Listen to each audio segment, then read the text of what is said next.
Healthy breakfast కావాలి అనుకున్న వాళ్ళు ఈ ఓట్స్ ఉప్మానైతే ట్రై చేయండి. చాలా సింపుల్గా ఉంటుంది.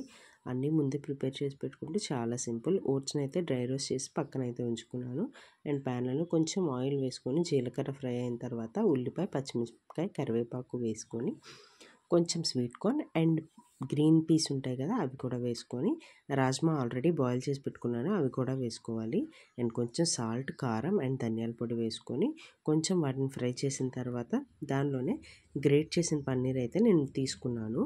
అండ్ మీకు నచ్చితే కనుక క్యూబ్స్గా కట్ చేసుకొని పన్నీర్ని ఫ్రై చేసుకొని తీసుకోవచ్చు, చాలా బాగుంటుంది అలా కూడా.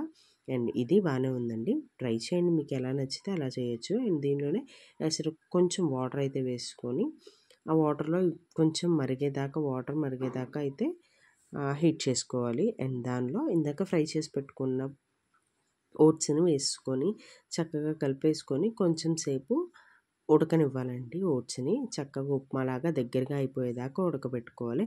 అండ్ దీనిలోనే మనం శనగలు వేసుకోవచ్చు, ఇంకా మనకు కావాల్సిన వెజిటేబుల్స్, క్యారెట్స్, బీన్స్ లేదా క్యాప్సికమ్ ఇలా ఏదైనా వేసుకోవచ్చు, చాలా బాగుంటుంది. హెవీ బ్రేక్ఫాస్ట్ తినాలి అనుకుంటే చక్కగా ఇది ట్రై చేసేయచ్చు. మీరు కూడా ట్రై చేయండి, ఎలా ఉందో కామెంట్ చేయండి. అండ్ ఇది హాట్గా తింటే చాలా బాగుంటుందండి, మీరు కూడా ట్రై